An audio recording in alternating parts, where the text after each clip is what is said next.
Welcome. Good morning. I'm so glad to see your faces this morning, and I'm so glad to have folks joining us online as well. I hope you all had a holy week. I hope that you were able to honor not only resurrection, but the grief and the suffering that it takes to get there.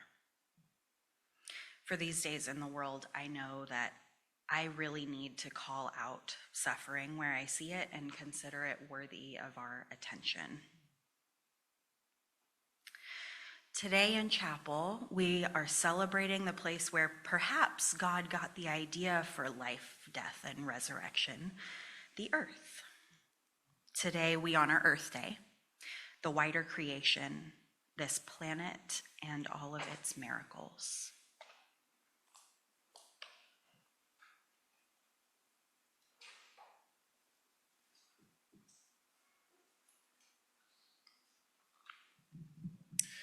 Please join me in an attitude of prayer.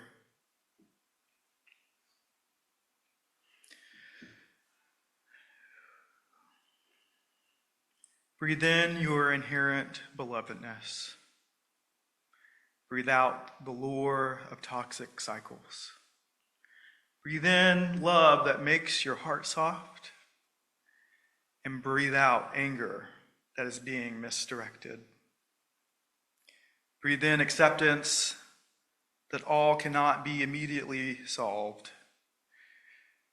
And breathe out the need to control. Breathe in the wisdom of the ancestors who labored for collective love and justice. Breathe out the temptation towards the superficial. Breathe in a breath of humility.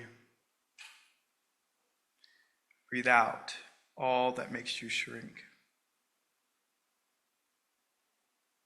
And then remember the trees.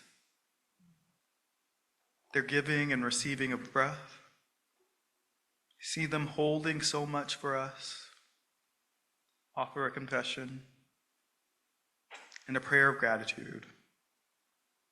And let your roots sink deep into the soil of God. Amen.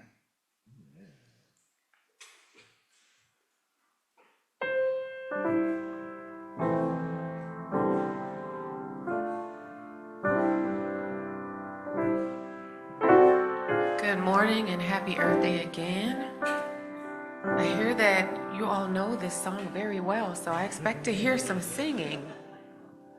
Let's sing Morning is Broken. Here we go. Morning is broken like the first morning. Blackbird has spoken like the first bird. Praise for the singing, praise for the morning, praise for them screaming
Good morning.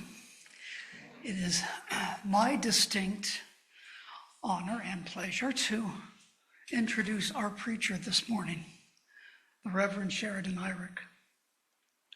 Sheridan, I especially remember your very insightful, incisive, and delightful comments, contributions to our theological themes in the novel class.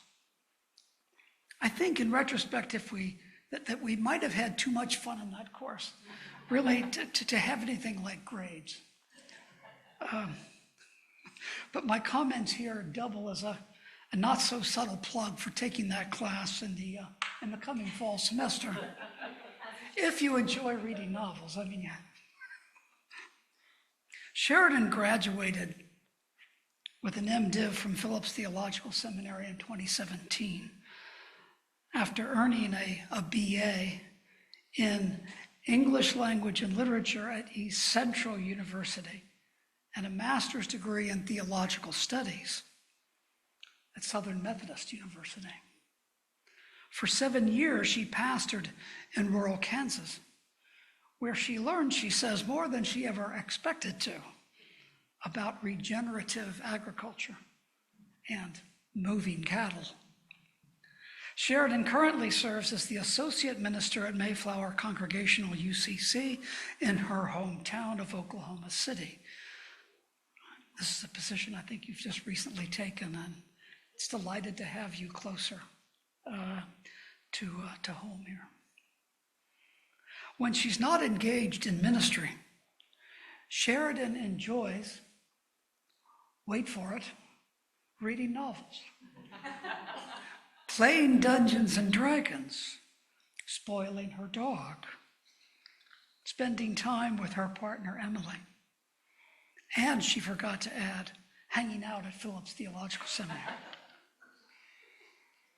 Sheridan, in addition to moving cattle, I would like you to have a copy of my new book, which I hope you'll enjoy almost as much. It's called Being Moved by Moving Words, crediting rhetoric and the theopoetics of John D. Caputo. Welcome home.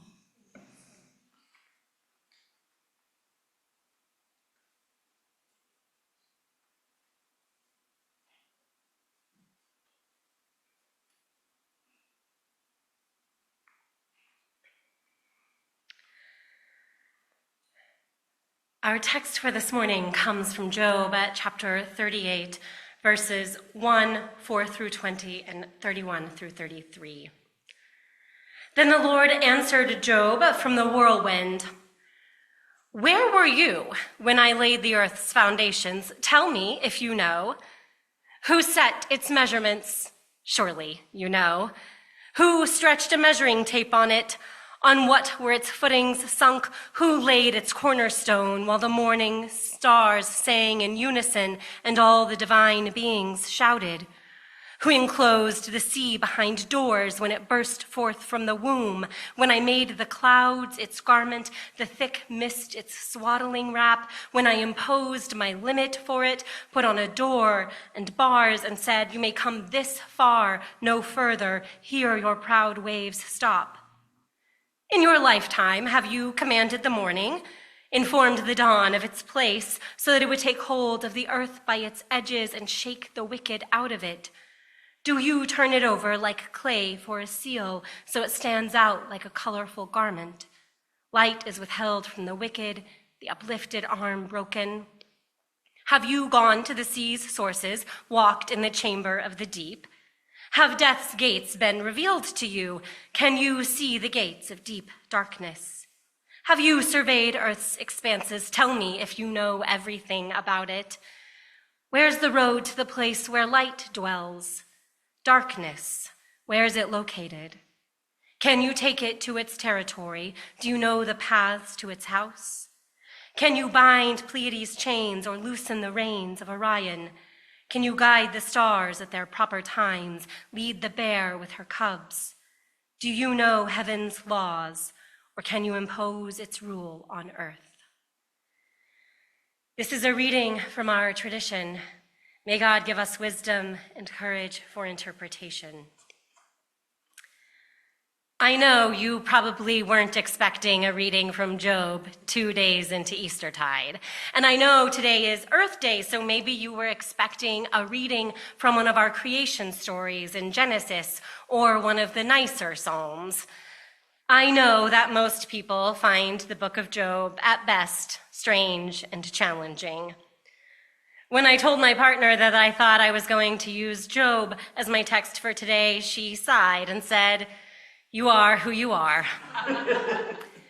I guess I like things that are a little strange and challenging. It feels more honest. As you all no doubt remember, because we are in a seminary, at the beginning of the story, Job seems to have it all, but by the end of chapter 2, he has lost everything. His children are dead, his wealth is nothing more than a memory, and even his own health is on the decline. He is sitting on an ash pile, scraping at the sores on his skin with a shard of pottery when his friends show up. I suppose you could call what unfolds over the following 30 chapters a dialogue, but it's more like a series of speeches Job and his friends make at one another, rather than talking to one another.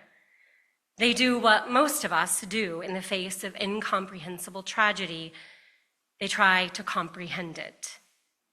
You see, they're pretty sure they know how the world works.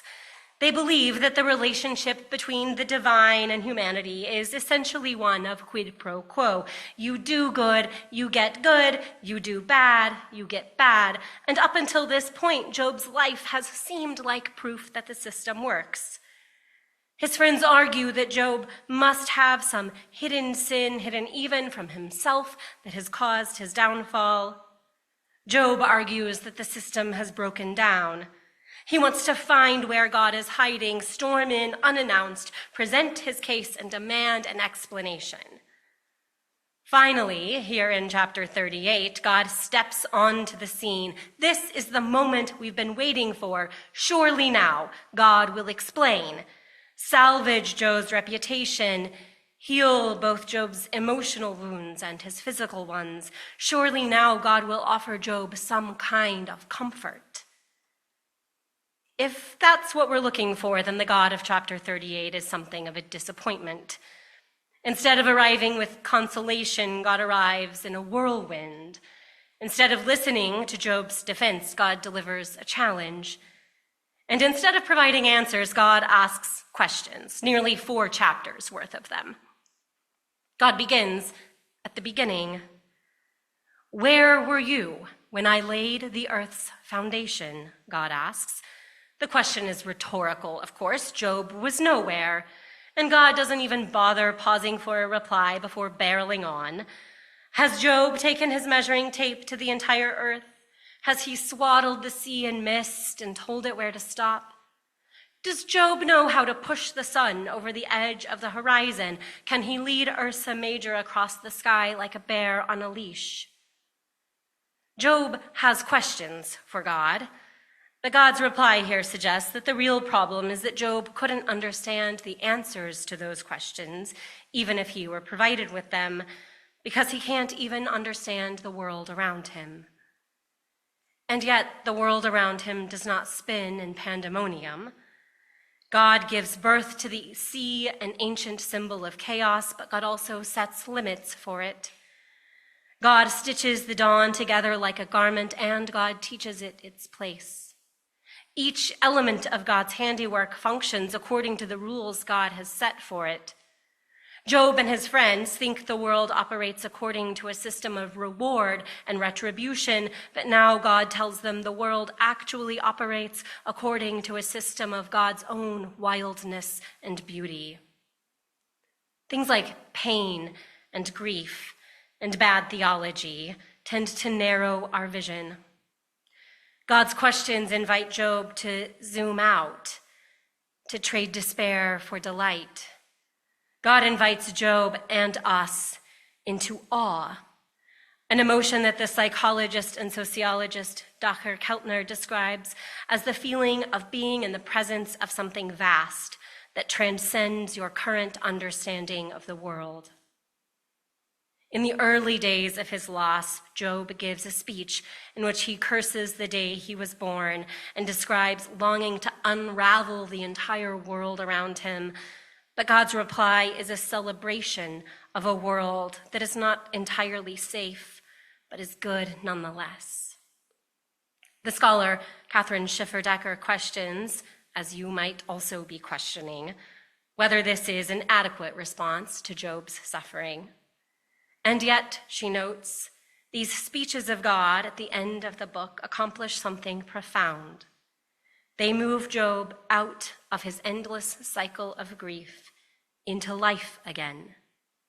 They enable him to live freely in a world full of heartbreaking suffering and heart-stopping beauty, and to do so in a way that reflects God's own care for the world. In Dr. Keltner's book on the power of awe to transform our lives, he describes his own experience of the wonder of nature in the midst of deep grief. The summer after his brother Rolf died, Keltner planned several high-altitude hikes, and on the final day of his tour, as he looked out at the face of Mont Blanc, he found himself moving into life again. Small, dense rainbows shimmered on the imposing ice of the mountain, he writes. They shifted, pulsing from green to blue to purple to red. The last color was a reminder for me of Rolf's red hair, and that at certain angles, white light reveals a spectrum of color that astonishes, and that there are still wonders and mysteries that lie ahead, and that somehow he is still part of them. God does not offer Job an explanation, but the world of God's creation insists that there are still wonders and mysteries that lie ahead, and that somehow Job is still part of them. See, I actually think this is a great text, not only for Earth Day, but for Eastertide, a time when we claim that grief and despair can be transformed into miracle and wonder. The poet and mad farmer Wendell Berry tells us to expect the end of the world, and yet he says, "Be joyful, though you have considered all the facts." Even during Eastertide, we are not insensible to the facts. We know that even as we gather today, war rages in the world, that over 200 migrants are sitting in a prison in El Salvador without due process, and glaciers are slowly melting, and cancer is quietly spreading, and somewhere a parent is searching for a child, and somewhere the brokenhearted are weeping. This is the world, after all. But we consider other facts as well, that even as we gather today, people are singing, and the kingdom of heaven is quietly being built, and the flowers are slowly opening, and somewhere a baby is being born, and somewhere a life is being saved, and somewhere the brokenhearted are, against all odds, laughing again. This is also the world. This world of burning stars and crashing waves and rolling storms is not for the faint-hearted. Like the text, it is strange and challenging. It is a world of heartbreaking suffering and heart-stopping beauty. We are not called to understand it, only to live in it and care for it. There are still wonders and mysteries that lie ahead, and somehow you are a part of them. So take part. In the words of Wendell Berry, every day do something that won't compute. Love the Lord, love the world, practice resurrection. Amen. God of all things living and dying, accompany us in springtime and in winter, and in the places of suffering that carry no greater meaning or metaphor. Be with us. Remind us of the sacred ancient, and that all things can be made new. Amen.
Beloveds, as you go forth today, may you find yourself in the presence of something vast that transcends your current understanding. May you be joyful, though you have considered all the facts. May you love the Lord, love the world, and love one another, every single other. Amen.